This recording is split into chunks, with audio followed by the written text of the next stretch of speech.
there they are finally on screen. So what can you tell me about Circe? Yeah, she's a Senegal parrot. I say she, but I'm just going to talk over me. I say she, but like with most parrots, I don't know if it's a boy or a girl. You'd have to do a blood draw DNA test, and just haven't bothered to do that. We also don't know how old they are. It's a bit of a mystery, but the vet is guessing. Oh, it's hard to say. Again, you have to kind of do an x-ray and look at the bones to get more of a guess. She's not young, maybe middle-aged or older, perhaps. And I've had her about. I was going to ask just how old they get to be. Like, we don't know exactly how old they are, but how long does a Senegal live? Yeah, they can live to be 40 or 50 years. So there's a wide range Circe could be falling into. Hi. So it's a bit of a mystery going on. It does seem like they are friendly with you. Are they hand tamed? Do they step up? Yeah, Circe's my buddy. Do you want to come?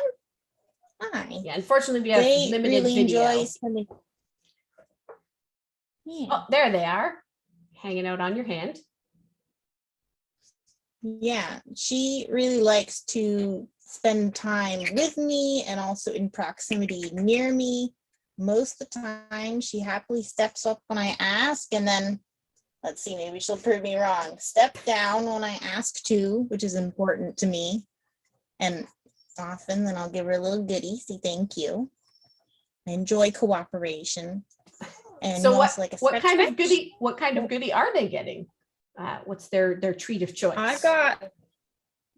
I've got a little mix. And so for goodies that they only get from me, my special thing is I've got a mix of cashews, walnuts. We'll throw in the occasional sunflower seed, but not meant to have too many of those. The occasional bit of peanut, and I break it up into these tiny pieces, like the size of half a grain of rice, and that's very much that's plenty happy for you. There you go. So it seems like they are about the same size as Skipper the Nande, who we just saw a little while ago. But what is their volume like? We just heard them talking a little bit. Yeah. I would consider, says you're a pretty birdie. I would consider her fairly quiet as far as birds go. She kind of talks at a person talking volume.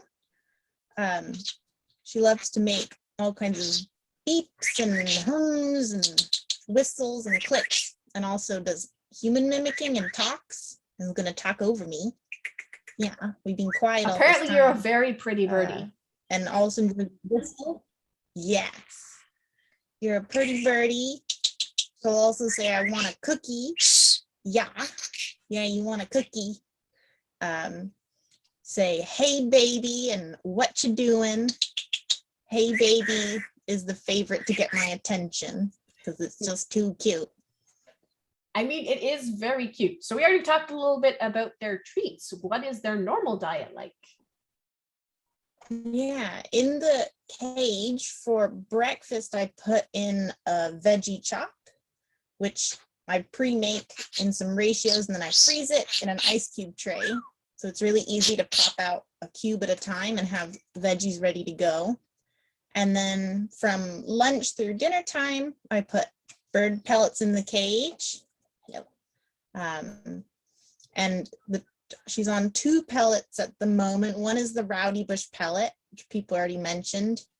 And then donated to Mickaboo. She really loves the Kai-Tech oven baked pellets. And I like those both because they don't have any colored dyes in them and no sugar. Yeah. You eat those very happily. So good piece of context for anyone unfamiliar. The ones with the colored dye, the trick is the colored dye doesn't do anything for the parrots. It's primarily for the person going, oh, it's colorful. But it can dye their poop some very interesting shades and make it harder to see if there's anything going on.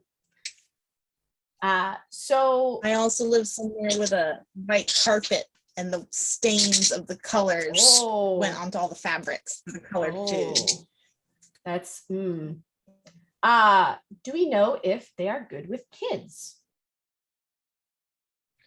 I have introduced them to a couple kids, and if the child is calm and it's with adult supervision, she's accepting of children.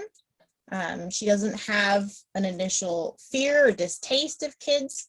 However, like with most birds, you really have to earn their trust.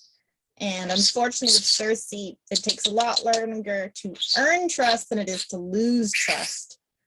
So with any kids in mind, or adults for that matter, you have to make sure that you don't overdo it and kind of push your love on her, and are willing to give her breaks. Gotta go at her even pace. If you don't do anything mean, go at her pace. Even if you don't do anything mean per se, if you're too pushy and you keep insisting, it'll turn her off. I mean, that's pretty understandable. Does Circe have a favorite toy?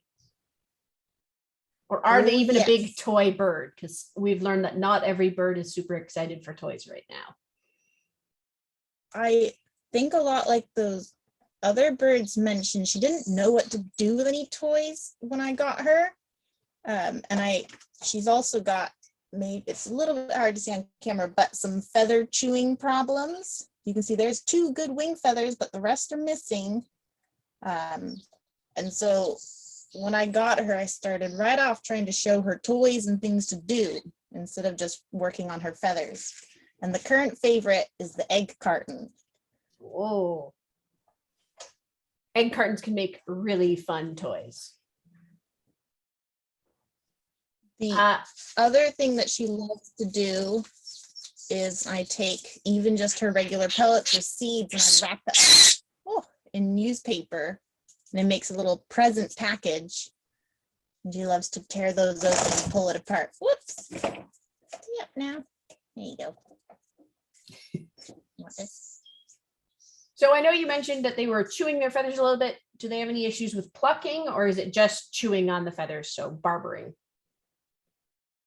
Yeah, no pulling out of the feather, which is a little bit nicer from a skin health perspective. But she does what you call barbering, where she like shreds the follicles. She's molting right now, and she lost some while we were sitting here. So maybe it won't focus, but here's a feather, and you can see the end of it is just kind of missing. It should be rounded off, but it's all frayed at the ends. Yeah. We probably can't see it. Unfortunately, your bandwidth is pretty low, so we are getting a little bit of stuttering going on, but your audio is coming through at least loud and clear. I did actually just want to give some context that barbering often happens when birds are in too small environments, aren't given enough mental stimulation, and it is something that it can become a bit of a habit, but it will generally lessen when they are given stimulation, like all of those foraging toys, the egg cartons, and just interaction with people in general. Yeah, they look super excited to be interacting with people right now. So I'm not excited by that. Yeah. Yeah, they seem like a sweetheart. So do you have, before we move on to our next bird, do you have any fun stories about them? Well, aside from all the very cute vocalizations, Circe cannot fly because her wing feathers are too short right now. But when she wants to move somewhere, she'll, maybe I trained this on purpose, accidentally, I mean, or maybe that was what she was trying to communicate, but she'll stand on her perch and she'll flap her wings vigorously, and I'll come over to see what's up, and I'll pick her up, and then she'll kind of lean on your hand like a Segway in the direction she wants to go and flap the whole way. And I indulge and I take her there. you know, I ask her to do so much to me, so I can do her a favor or two. And then when she wants to get off of my shoulder, she'll start flapping and flapping, and I'll be like, okay, and I'll pick her up and I'll move her where she wants to be next. And I think that's so sweet. You are her own personal taxi service. One thing that I actually just realized, did we cover how they came to Mickaboo? Did she get dropped off, surrendered, found as a stray? I know we don't know their age.